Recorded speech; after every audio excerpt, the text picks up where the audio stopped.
Welcome to Creatively Christian, a podcast by Theophany Media, where we inspire, inform, educate, and empower creative Christians of all types. I'm one of your hosts, Brannon Hollingsworth. We are super excited today to bring an interview to you with none other than Barry Cook, director of Disney's animated Mulan, as well as so many other things as well. He'll be talking with one of our hosts, Brannon Hollingsworth, about what it's like to live and survive in the world of media today as a Christian creative. So if you enjoy this episode, be sure and rate us and review us wherever you listen to podcasts, and definitely share this and tell your friends all about Creatively Christian so we can continue to bless others. All right. Hello, everyone out there in Theophany Media, Creatively Christian land. This is Brannon Hollingsworth, your anchor podcast for Creatively Christian. And I cannot express in words, even though I'm a writer, I can't express in words the amount of excitement and pleasure that I have right now because I'm talking to my good friend and brother in Christ, Barry Cook. Barry, welcome to the podcast. Hi, Brannon. Good to see you. All right. Well, I tried to memorize your bio, Barry, but I was unable to do it. So I'm gonna read your bio so everybody knows who you are, and I'm sure most people do already. So I'm just gonna read exactly what you wrote. So, Barry Cook, director, writer, and producer. Barry is a veteran of film and animation with more than 35 years of experience in the industry. He began his career at Hanna-Barbera Studios, where he worked as an assistant animator on the pilot episode of The Smurfs. In the early 1980s, he was hired by Walt Disney Studios, where he lent his talents as an effects animator to such notable features as Tron, The Little Mermaid, Beauty and the Beast, and Aladdin. In 1992, Barry made his directing debut and his mark as a computer graphics pioneer with the CG short Off His Rockers. He continued to sharpen his directorial skills on the Disney Amblin short Trail Mix-Up starring Roger Rabbit. His feature debut was in 1998 with Disney's Mulan, which became an instant classic. For his work on the picture, Barry received the International Animated Film Society's Annie Award for Best Individual Achievement for Feature Directing. Barry has also developed the feature film projects My Peoples for Disney in 2003 and Mean Margaret for Starz Entertainment in 2005. Lakia Entertainment engaged Barry in 2008 as a development director, where he co-wrote the screenplay Jack and Ben.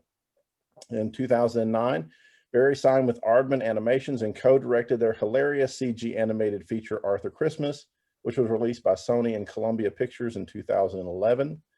His next feature as director was Walking with Dinosaurs from 20th Century Fox and BBC Earth, which was released in 2013. The film's innovative look was achieved by combining photorealistic CG creature animation with stunning live action vistas in remote locations in Alaska and New Zealand. In 2016, Barry signed with Aquaman Entertainment as an executive producer for their first animated feature film, Monkey King: The Beginning, which is currently in production in Los Angeles and Bangkok. And for more than a decade, Barry has also been creatively involved with CRU and the Jesus Film Project as a writer and director for several short projects, including their anime titles My Last Day and Legion. He's written a third short titled Chosen Witness, which is currently in production under the helm of Disney veteran Dom Carolla.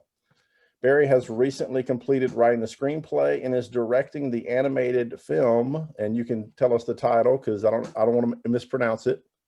Gazar, Race to the King for FH Digital Studios in how do you say the city? Suzhou, China. So, wow, absolutely stunning. Well, when you say it like that, it sounds like I've been around for a while. It sounds like you've done a couple things, right, brother?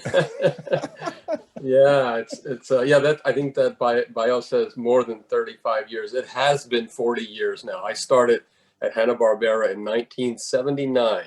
Wow. In the fall of 1979, I think it was November.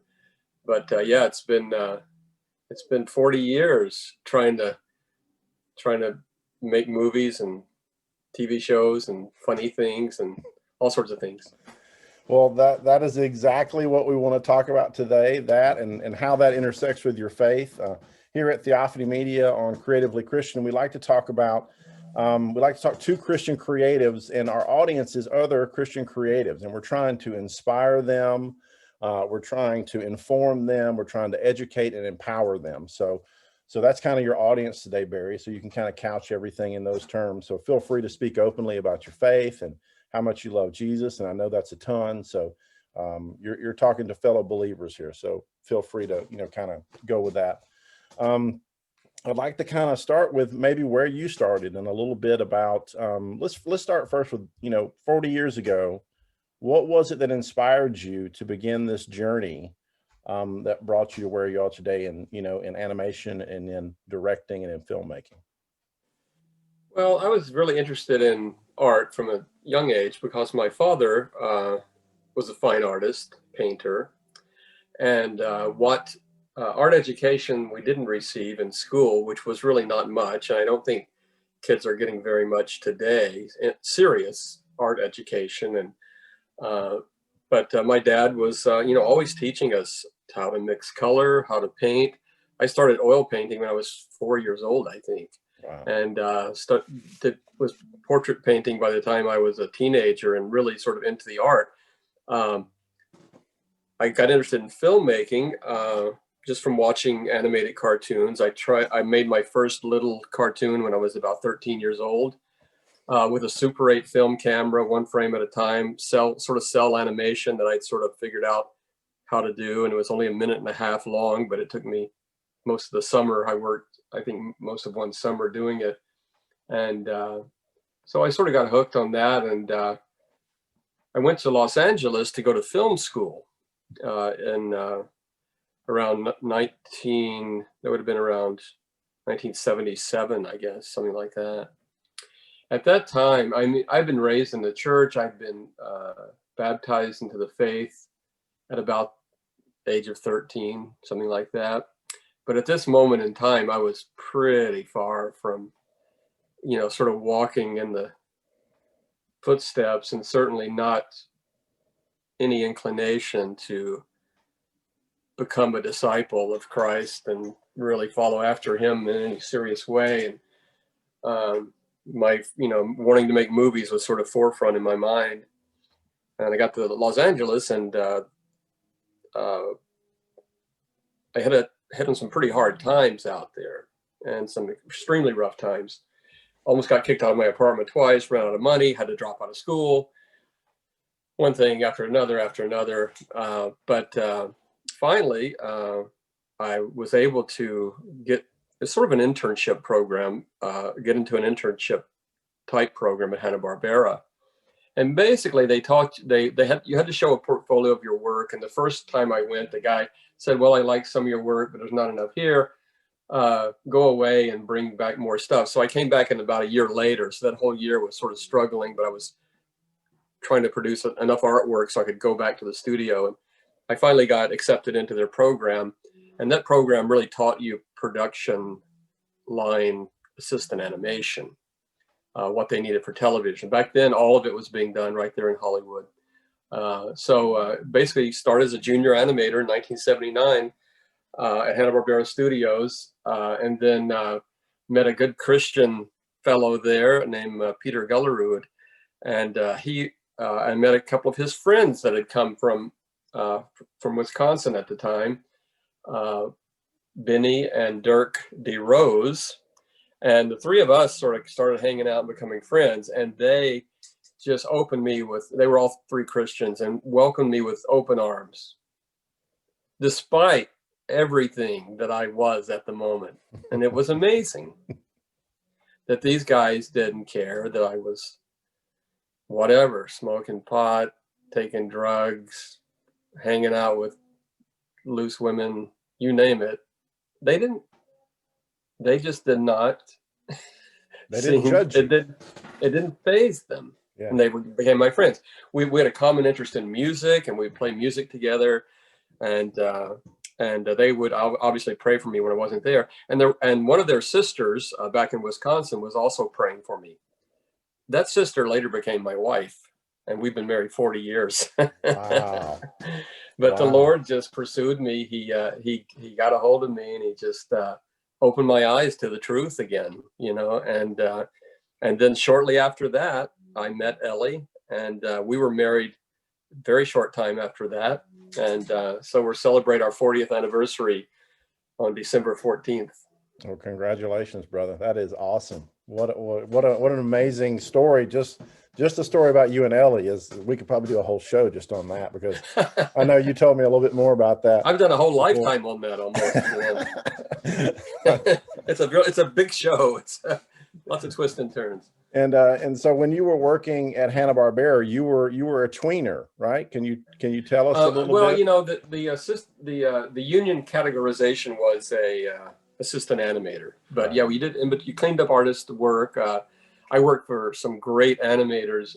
Kenneth Muse was one of them, who was one of the key animators on all the MGM Tom and Jerry shorts that they won so many Oscars on in the early days of animation, before they formed their own studio, Joe Barbera and Bill Hanna. But he was one of my mentors. Irv Spence, who also worked on those. Hal Lambro, who had been at Disney for years, who had animated on Peter Pan. He was one of my early mentors at Hanna-Barbera. So I had some great seasoned mentors, and they were tough on me, but they were, you know, they recognized some talent, and they pushed me pretty hard, and it really helped. And I've been, like I said, I've been in the industry, you know, since that moment. So. And you were actually doing, so for folks that don't know, who are listening or maybe who are watching, you were actually drawing the frames in between the two in between keyframes. Is that right? You were doing those in between frames. That's called tweening, and it's a lot of repetition, right? Well, it is to a certain extent, but no two drawings are the same. So, you know, and also you get one scene at a time, and you might work on your scene for, you know, 2 or 3 days, and then you're on to a new scene or another character. So it was never monotonous at all. And I think for hand-drawn animation and CG animation, maybe the same. CG animation actually could be a little more monotonous, but for hand drawing stuff, there's a lot of drawings that has to be done for animated film. But you know, every drawing feels new, and every thing's a new challenge, you know.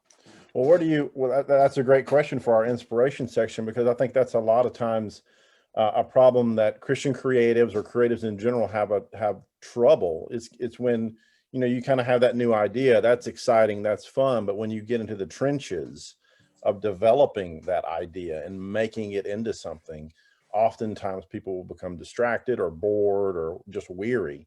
So how do you continue to refresh that love and that inspiration when maybe you're in the trenches of doing 24 frames per second? How do you keep it fresh?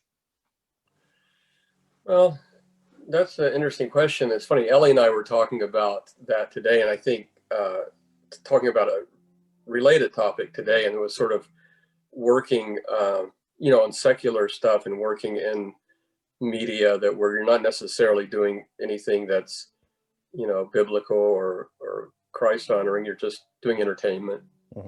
And I think it relates to it. But if you know every day that you're working for the Lord, you're not working for the man, you're not working for the company, then, you know, that in between is going to be his in between. You know, I mean, that those drawings that you're doing, you want to do the best you can, as if, you know, you're presenting that, as if when you turn that scene in, that he's the person you're turning it into. He's the animator that's going to grab it and flip through it and give you notes. You know, that's how you have to, I think it's how you have to approach it. And I'm not saying that, you know, one's mind can't be constantly in that mode, but I think that's an objective to say, you know, I think when you were down here at the house a couple of months ago, we talked about, you know, I think it was the Shakers that made the furniture, and they made chairs, and they always said, if I make a chair, I want to make it well enough that I would be happy for Jesus to have a seat in it. Yeah, absolutely. You know what I mean? That I would be proud in a way, to use that word, but be proud in a way to have him have a seat in it and say, you know, well done, that's good work. So, you know, just in our daily work, no matter what we do, I think, you know, having that mindset can help us through some tough periods, or at least to remind ourselves of that from time to time can help us through some tough periods. Yeah, absolutely. And I was hoping you were going to go there with the shaker example. So that's perfect. That's exactly what I was hoping to get to, because I just think even sometimes with Christian creatives, if you don't have that mindset where everything I do is as unto the Lord, right? Everything I create, while I might get paid by Disney, or I might get paid by Hanna-Barbera, they may give me my paycheck. I'm really working to glorify my King with every line I draw, with every word I write, with every edit I make, or what have you. Then two things happen. One, as you said, you produce much better work, a much higher fidelity, a much higher quality of work. So number one, people are going to look at you who are not Christians and going to go, wow, that Barry, he really kills it, right? He works hard. And they may ask you why, and it gives you an opportunity to share. But then also your employer is going to look at you and they're like, man, that Barry, he kills it. I want to keep him on staff. You know, he comes in here every day. He never complains. You know, even when I give him grunt work, he does it and he turns it in with a smile. It's just such a huge testimony. You know, just our body of work can be just such a huge testimony for Christ. And I think I encourage any Christian creative to accept that perspective that you're offering. It's amazing. Well, I can't say I never complain, because I complain a lot. But most of my complaints are, you know, this could be better. Right. Most of my complaints are, why are we doing this in a mediocre fashion when we could elevate it, you know? Mm-hmm. So, yeah, it's true. It's you know, focusing on who we're really working for, and who gave us this life to live in the first place, and who gave us the abilities and talents and whatever we have to use in this life. You know, if we can turn those into ways to honor him, then I think then he you know, allows us to continue forward and the thing that he's created us to do. Mm-hmm. And I think that's so important to understand and to find that in your life, and to understand sort of your calling, as it were. Yeah, absolutely. I agree. If you could tell me, so when I was down there before, we talked a little bit about how you kind of made the transition from Hanna-Barbera into Disney and working on Tron, and how there was a unique kind of a unique mixture of skill sets that you were able to kind of capitalize on, but also just a willingness to jump in and to kind of get her done, you know, to use a phrase. Could you tell that story, how that transition happened, and what the situation was?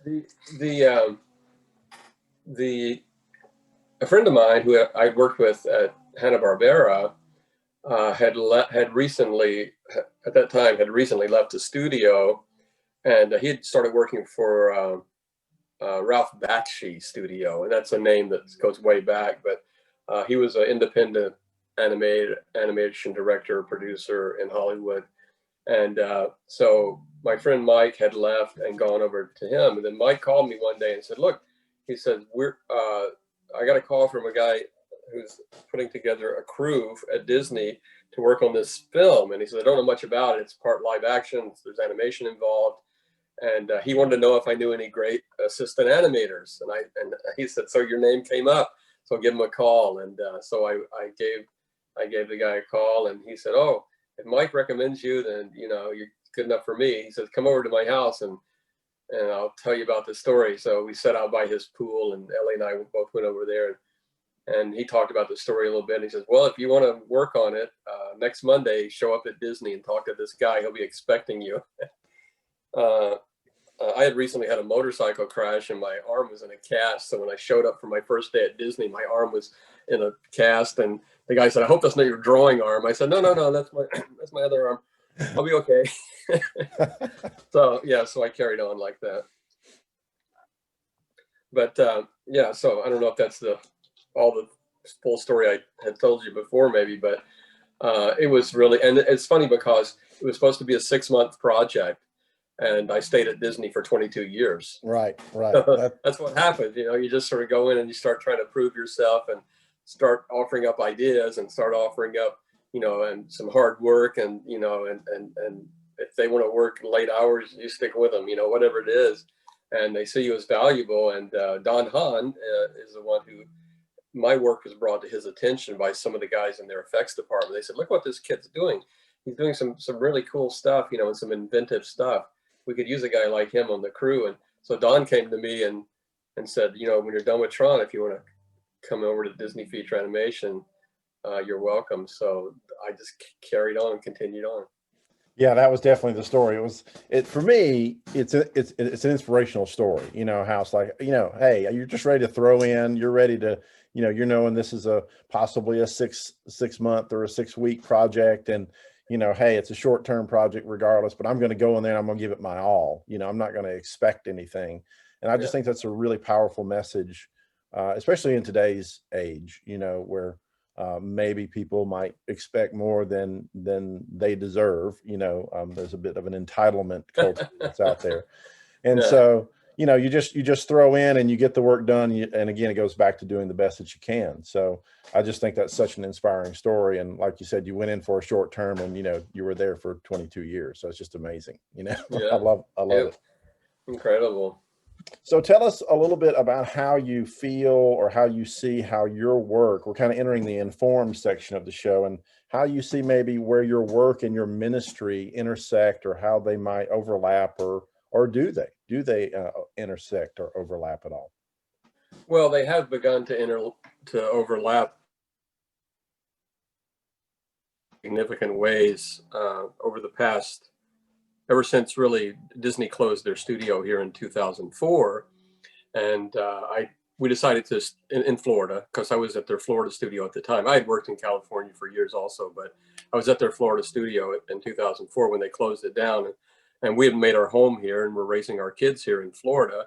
And I think my oldest son was already off to college at that time, but we decided to stay in Florida, and I didn't pursue, you know, really with Disney. Disney laid off really the lion's share of their animation crew because they were sort of going full-time into CG, and the project that I was developing was partially CG, but it had a lot of 2D animation and stuff in it too. But they were looking to make their first full CG feature. So I stayed here and I just sort of started being, you know, tried to do it as an independent and trying to work for other studios. And of course, subsequently, like you said at the top of the podcast, you know, I ended up working for Aardman. I ended up working for at Leica in Portland. I ended up working at Animal Logic in Sydney, Australia on the Walking with Dinosaurs film. I ended up at Sony on Arthur Christmas and in the front part of the production of that. And so it was nice. So I was able to bounce around. You know, I've been able to bounce around to different studios. But the whole time I had met some guys, maybe in fall of 2004, I met some guys from the Jesus Film Project, and they had just moved their headquarters here to Orlando from Lake Arrowhead or wherever they were. Crew, they're called Crew now. There was Campus Crusade for Christ at the time they were called, but the Jesus Film Project, specifically a division or part of that ministry. I said, you know, you guys have this Jesus film that's very popular, and I knew people that I went to church with. One guy traveled the world recording various language versions for that film. So I said, you've got all these language versions. I said, you know, that's a big part of making an animated film is recording the voices. Yeah. I said, but you, in essence, you've already got voices recorded. We can make an animated film, you know? And they like, so eventually, you know, over the course of a few years, they funded or they were able to fund through donations. And, you know, there's total donor based ministry for specific projects and specific needs. But they funded the project, and we called it My Last Day, and it was the story of the repentant thief. And I did a lot of the storyboarding and, you know, pre-production work on it. We used dialogue from the original Jesus film, but we didn't use the same shots in the original Jesus film, or the same production design, or the same concept, or the same timing, or the same. We didn't use all the dialogue from the Jesus film. We just, you know, selected what we needed. But and then we handed it over because I wanted it to be an anime film, because I was really interested in anime, and I thought that, and at the time, anime was like, you know, sort of a lot of young people were getting into watching anime, but there was no Christian content at all. I mean, almost as the opposite of Christian content. But we gave the film, the project, and Jesus Film Project decided, we found a great studio in Tokyo, Studio 4C, and basically just handed it over to them, handed all the pre-production, said, you guys make it your film. And they did this amazing anime film about the last day of this thief and his conversation with Jesus on the cross. And it turned out to be great. The thing has been dubbed in, I guess, at least a couple of hundred languages now. And it's been seen by millions and millions of people. So it's amazing. So that's sort of, interesting.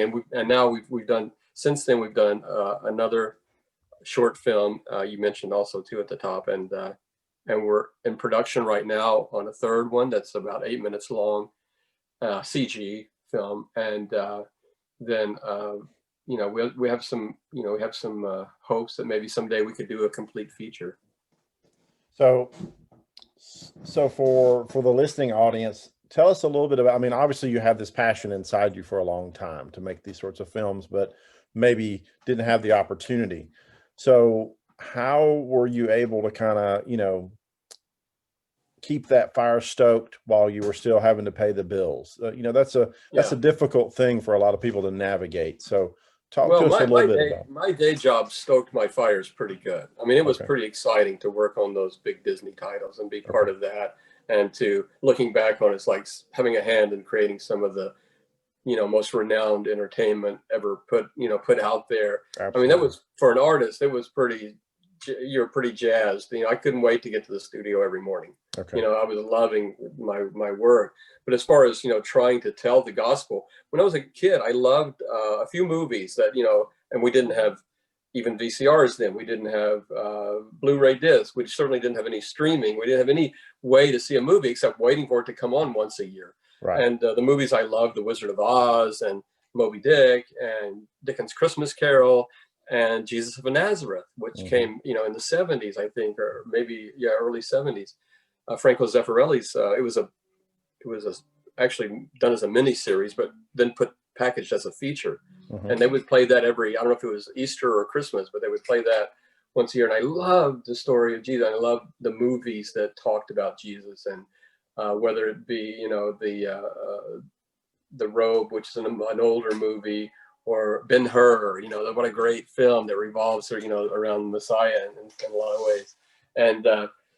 And I just love those kind of films. And I didn't really have much of an outlet.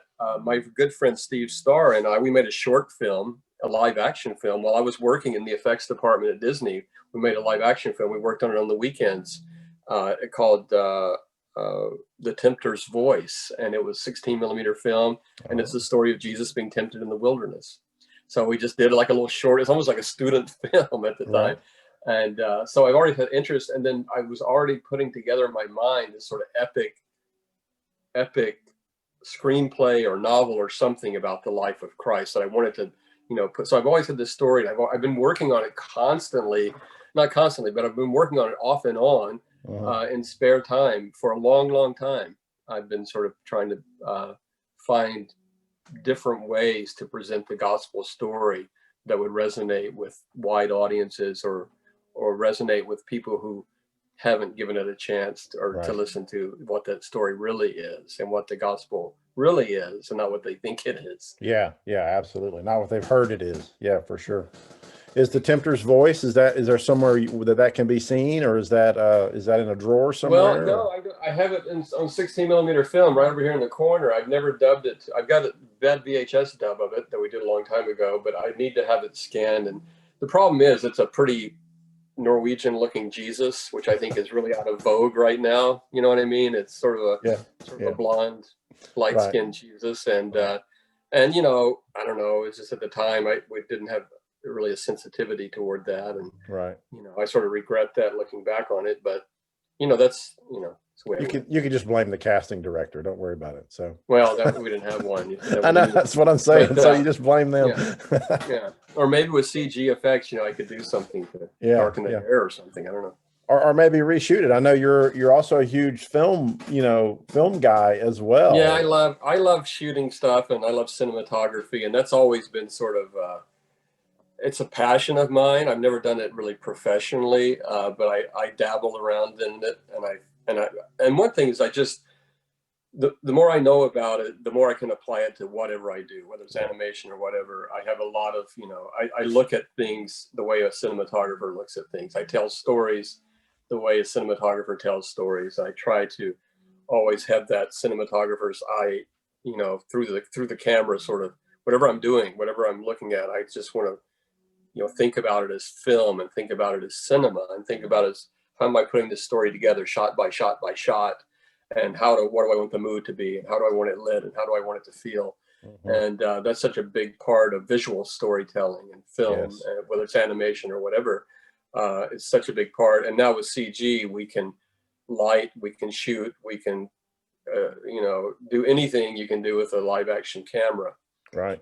Which is great.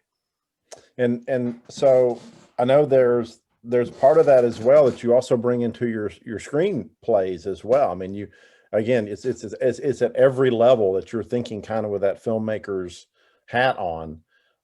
So tell us a little bit about, kind of, number one, where you discovered that love. Was it back in your 8mm days? And have you? I think so. I had sort of I think for me, it was like, some guys like cars.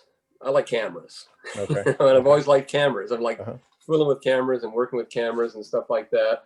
I think it required being a lot more mechanical back in the day. And I'm not a very mechanical guy.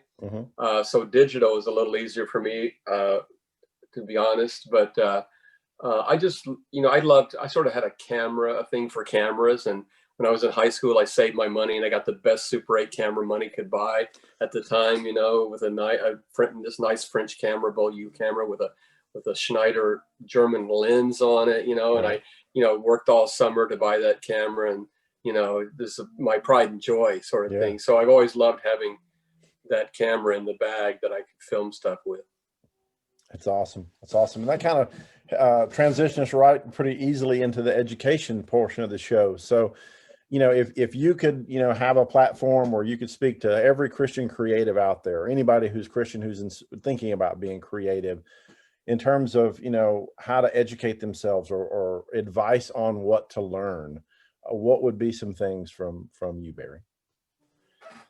Well, I have spoken at various, Asbury, in Kentucky, Asbury University, which my son Peter went to school there, graduated from there. I've spoken there. I've spoken at lots of animation forums, and I've been involved in, some sort of non-Christian things, and some just industry things and everything else. But when I know that I'm speaking to Christians, especially, I want to tell them, it's like, look, we're supposed to reflect the image of God, right? I mean, that's part of our job as Christians. And, you look at the first verse of the Bible. In the beginning, God did what? What was his action? He created. Right. He's a creator. He's our creator. He's the creator. And for us not to be creative would be, I think, something's wrong. Yes, if we're made in the image of God, I think almost the first thing we should be is creative. I really do believe that. We should be creative beings. We should find, we should ooze creativity, because that is being like our Father. I think that's what it's all about. And so that's, to me, that's a big part of it. And, from an educational standpoint, I dropped out of, this is true. And I think maybe somebody else beat me to the punch on the book title, but I was a kindergarten dropout. My parents moved halfway through my kindergarten year, and at the time, the state of Tennessee, kindergarten was not required. So I didn't finish kindergarten. So I was a kindergarten dropout. I did finish high school, and I went to Los Angeles to study film and television production at Columbia College. They're a cool school. They're out in Tarzana now. They used to be in Hollywood on La Brea Avenue, but La Brea Boulevard. But they teach film and television production. But I couldn't. I was sort of going on my own penny. My parents couldn't afford to send me to college, and so I was trying to work part time and go to school at nights. it just wasn't working out. And then I lost my job and blah, blah, blah, blah, blah. So I dropped out of college, you know, without even having finished a whole year. I was fortunate because a lot of people that lived in the building I lived in went to college there, and I still worked on a lot of their projects, a lot of their student films. I would help grip on the weekends, or be a grip, or be a still photographer on their set, or load camera magazines with film, or be an assistant cameraman or something like that, or hold the clapper and, you know, that kind of stuff. So I sort of got a good education, and then just started pursuing, when I heard about the opportunity at Hanna-Barbera, started saying, well, I could get into the animation, because I loved animation since I was a kid, and had experimented with it a bit. So yeah, that was my education. But I think one of the most valuable things, I think, and I don't know if, you know, we're getting towards that part of it, but one of the most valuable things in terms of you know, advice, or can I be a wise old sage to say, you know, listen to me, grasshopper, here's what I want you to know. Yes, please, please. But one thing I do want people to know, and I do want people to take very seriously, is if you want to be in this industry, if you want to be a filmmaker, if you want to be an artist, designer, editor, cinematographer, director, actor, singer, musician, dancer, whatever it is in the arts, if you want to seriously pour your life into the arts, don't wait for permission for anybody to say, okay, now you're a director, or yes, Brannon, now you may shoot with your camera. You know, you can't, if you wait for people to give you permission to do stuff, you won't do stuff. Right. And even when I was at Disney, when I first entered the doors, I saw needs, and I was like, hey, we could do this. We could solve this scene this way. What if we tried this? And I would start doing stuff, and they'd be like, what is this kid up to? He's over talking to the camera department. Nobody sent him over there. What's he doing? He's bugging the guys in the camera department. He wants to borrow a lens. What's going on here? And, you know, things like that. And sort of always, you know, taking risk and being out there. But, you know, I made my first film when I was 10 years old. And it was a 3-minute version of Dickens' Christmas Carol, because the rolls of film were 3 minutes and 20 seconds long in a Super 8 camera. So that's the length of my film. And my family played the Cratchit family. My brother played a ghost. I played Scrooge, and my friends played a ghost, and I played another ghost, and my kid brothers and sisters were in it. So, and I'm like, I'm a filmmaker. Yeah. What do you know? 10 years old. I'm a movie director. And I never let anybody tell me different. Awesome. I never let anybody tell me different. It's just like, this is what I do. And, you know, I just made up my mind. I would probably pay $100 to watch that movie right now, Barry. So. I've got that too on a roll of film somewhere. It was good. It was a ghost story. I think you're so right. You know, and it's what kind of part of what I've found out in my career as well, is that you can't wait for permission, and there's so much value in pointing to something that you've done, right? There's one thing to say, oh, I'm working on, or I'm thinking about, right? But at the end of the day, if you can say, I've done that, and you can point to it, even if it's not perfect, even if it's not exactly what you wanted it to be, it's done. It's in the can, to use some film speak. Yes. And somebody can watch it and critique it, and you can edit it, or you can go back and reshoot or whatever, but it's done. You've completed something. And then also, and this is something I try to tell my kids all the time, is that just doing that, you gain this sense of confidence. It might not be like puff your chest out, I can do anything, but it's one little measure of confidence that you've got that said, you know what, I was able to do that. And so maybe I can now do this. Maybe I can take that next step. And I just I think you're spot on. I mean, I think that's just so critical for creatives to hear. And I think there's maybe a warning that needs to go along with that, because you don't want to be obnoxious, right? And I'm not saying you were, but you want to be anxious, and you want to be leaning forward in the foxhole, but you don't want to be a pest. You know, that's definitely not what you want to be, especially if you're trying to make your way in the industry. But I think if you're just honest and authentic, and you show your passion and your love for the work, I think that will translate. I think that'll come across. So yeah, it absolutely does. And I think, there's so much a part of it, authenticity mhm. and really, sticking to your guns and trying not to compromise. I mean, I think Steven Spielberg may have said once that all of filmmaking is some sort of compromise. You do have to, the sun's not quite right on this shot, not the way I wanted it. Oh, I Right. really couldn't get the car I wanted for this shot, so I'm using this one. So there's a lot of compromises that go along, but if you can try hard not to compromise in your work and to strive, if you're striving for excellence, I think then that's and it's mostly pushing yourself. I think a lot of it's pushing yourself creatively and knowing that, well, yeah, I did get that in the can, but I could do so much better. So you sort of apply the lessons you learned to the next time around, and failures are so important. But if Mhm. you're not out there doing it, you're not going to even fail. Yeah. And I don't know, some famous person I'm sure said, you know doing nothing is the perfect uh, path to failure. Yeah. Yeah, You, absolutely. but trying something and failing, that's different, because you certainly learn along the way. And I've learned some hard lessons in entertainment and storytelling and all sorts of things, along the way. But I feel like I'm a better director and better writer now because of all of it. Yeah, yeah, I could not agree more. Could not agree more. And that kind of leads perfectly into our empower section of the show. So, the kind of flip side of this kind of being authentic and this trying and this going out there and not asking for permission. The flip side of that is, I think, learning to take criticism gracefully, right?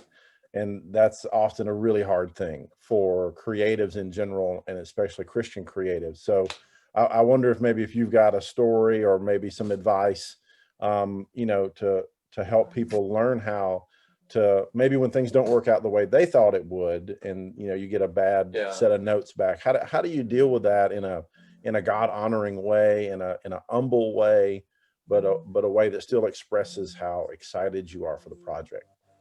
Well, I would say, 95% of the time when you get notes back from a studio, from a producer, from executive, from a client, from even your loved ones about your work, Mhm. it's about the work. And I think it's very important to separate yourself from the Yes. work. And, they have a very at Pixar, and we tried to do this at Disney too. I think the culture came out of Disney, but really grew at Pixar, from what I understand. There is, you know, they have a lot of story sessions, and they'll put their first version of the story together, and they'll watch it, and then they'll go in and critique it. A group of people, the brain trust. Mhm. But the way they look at it is, this is like, we're like doctors, and the movie is like the patient, Mhm. and we're examining the patient, and we're taking its temperature, and we're seeing what's ailing it, and how do we fix it, and how do we bring it to health, and how do we make it the best it can be. So if you realize the most of the critique is going to the product you're trying to make, Mhm. and so don't take it personally. Say, oh, okay, my short film has a broken leg. How do I fix it? Yeah. My broken my short film, or my movie, it doesn't have enough heart, or it's got a weak heart. How do I Right. give it a stronger heart? Yeah. Whatever that is, or this character seems weak in the story, and how do I make that character stronger as a character? So you have to just separate yourself from your work. I think that's a very important thing to do. And a Mhm. lot of people, I think, sort of put themselves too much out there with their work and say, here I am. This is Right. me. Right. Instead of saying, no, this is my work. This isn't me. This is my work. And if you want to criticize my work, it can, we can change it, or we can fix it, or we can whatever. If you're criticizing me, that's different. Then maybe you might get hurt feelings or whatever. But I think most of the time, people are talking about the work and Mhm. how to make it better. Yeah, I agree. And I think another thing as well, it goes back to what we were talking about kind of at the beginning of the podcast, is if you're doing this work as an offering, right? To our King, to Jesus, to God. Well, you don't hold on to an offering. You put it up on the altar and then you walk away. And if they're criticizing that offering, it's obviously about the offering. It's not about me, right? So I think for at least a Christian creative, if you can learn to decouple the self, right, from the offering, then I think that's exactly what you're talking about is and I think, I don't know, just for me personality wise or something, but anything I've done in the past, I don't even care to think about it much. yeah. I'm just wondering, I'm just thinking about what's next. Yeah. And it's like I have a real easy time. Right. Once I finish a project, it's behind me. I mean, it is so behind me that it's not even funny. Yeah. And people have to drag it out of me. What about this? What about that? I don't care about any of that stuff. You know, that was in the past. I'm moving forward. But I've had and I think some people aren't able to do that as easily maybe as I'm able to do that. And I don't know why that is, but it's just like when I'm done with something, I'm done. I'm ready to move on to the next bit. Yeah. You know, I know what you're saying. I have to actually be reminded about stuff that I've done in the past. I'm like, oh yeah, I did do that. Yeah. and another great segue, you know, let's talk about moving forward and what's Barry working on, you know, right now, and what's the future look like. I know you've got some projects you're really, really excited about, and I want to spend a little bit of time looking forward and not looking back. So talk to us about that. Well, you know, as always in Hollywood and always in, you know, the intellectual property business, some things can't be revealed at this moment. Sure. But I am working on a screenplay right now that I'm very excited about, and that is a Christ-centered story. So I'm very, very excited about that. I'm working on. I'm a screenplay that I wrote a couple of years ago, and I think you mentioned that at the top. Gazar, The Race to be King. We're in pre-production on that right now. So we're doing, I got 4 story artists working for me right now, 1 part-time editor. I'm doing quite a bit of editing myself. I sort of like doing it, and we're sort of in the early stages, so I have enough spare time to sort of dive in and do a lot of that right now. And then we've got a great production designer in Shanghai who's doing some amazing work, and another concept artist who's doing some really great, I mean, top drawer stuff. So I'm excited about the progress we're making, you know, on that project. I've also one project I'm working on is I had written the Ghost Story that I'm doing as an audio drama, or a dramatized audio screenplay is really what it is. So I wrote it first I wrote it as a short story. Shortly after my dad died, it was sort of a cathartic writing piece for me. And I'd always been interested in ghost from my first Dickens Christmas Carol. We had Ghost in Mulan, the last film I developed at Disney, which didn't get off the ground. One of the working titles was A Few Good Ghosts. It had Ghost in it. I've always been fascinated with ghosts and ghost characters, and I think we talked about that a little bit recently. But so I wrote this story about this guy who gets killed and becomes a ghost and stuck in the house. So it's a ghost story, and it's not necessarily a Christian story. It's not necessarily theologically that sound, but it's sort of a different take on a ghost story, sort of a very different take that has a lot of hope. And really thematically, death is not the end, is sort of the theme of the story. So I wrote it as a screenplay, and I want to shoot it as a low-budget independent feature film, live-action film. And even as you know, a live-action feature film, even if it's independent, can still be rather costly to put together. So I don't really have the funding that I would want to put together the film in the way I would want to. So as we started getting locked down for the COVID thing, I thought, how can I get this thing out there? So I said, you know, I could do it as an audio, like a theater of the mind, an audio drama, a radio play, sort of thing. So I rewrote the script with a little more narration to, you know, sort of the first person narrative, the guy telling his story. And we're in the midst of recording and editing that now. I have a recording session in Nashville next week on that. And it'll probably be remotely, and I've got a sound effects editor working for me on that, and it's coming together really nice. It's really exciting. So for a fraction of the budget, I'll be able to get the story out there. And I've met some really influential people in the podcast and in the audiobook industry that seem to be willing to help me get it, where it needs to go. Cool. Had some really good meetings recently with some people, and so that's a project I'm really excited about. It's sort of the three projects, it's sort of the back burner right now, but I'm keeping it simmering, and I'm working on it, and other people are working on it as we speak. So it's coming together. It's coming together. It's a little slower than I want it to. My goal is probably to have it out there by next Halloween. Okay. To to have a good ghost story for the time of year. Awesome. That sounds great. Well, I mean, all of them sound super interesting. I would love to know more about them, but I know NDAs are binding legally, and we don't want you getting in trouble. So for sure, don't do that. So can you tell folks a little bit about maybe places, maybe to keep in touch with you, or what maybe you're doing, or if nothing else, maybe places where they can go and fund maybe the folks that are running the Jesus Project? Can you drop a couple of URLs so folks can go out and maybe contribute to that project and help keep you funded? Well, I think the Jesus Film Project is, a great, because they're always doing short films, and they're always trying to use filmed media to evangelize and to spread the gospel. And so I think that's a good one. For me, I don't have a website, and I don't have,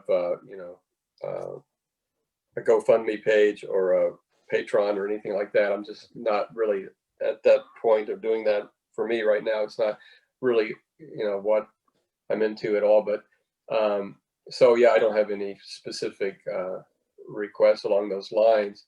And I don't have, I'm not looking for followers on Facebook, and I'm not looking for Instagram followers, and I'm not looking, I just, it's, I'm not really trying, I'm not trying to, and that may change. It may change really soon with this audio project and us trying to create an audience for it. We may, it's called The Happy Place is the working title. I don't know if that'll be the final title or not, but the ghost story, we may launch a website. We may launch, a lot of sort of media to try to build an audience for that. But currently, I'm not really looking to build an audience or, to be bothered in that regard. So. All right. Well, we'll be sure and drop the URL for the Jesus Film Project in here. That way, if people do want to go, and I know they have a donation model, so people can go donate to that and hopefully keep that rolling. And if things change, we're recording this like in November, but it probably won't go live until after the first of the year in January. So I can find out more. I can find out more too, because they may have a specific link for their animation, for giving for their animation projects. And so that would be very most helpful. Yeah, absolutely. Just let me know. We'll be happy to include that link in the show notes, and then also put it up on the screen so folks can see it. So love to help you guys out and support you however we can. So great. All right. Well, we really appreciate you coming on. I'd love to close this out in a prayer if that's okay with you. All right. Let's go before the Father.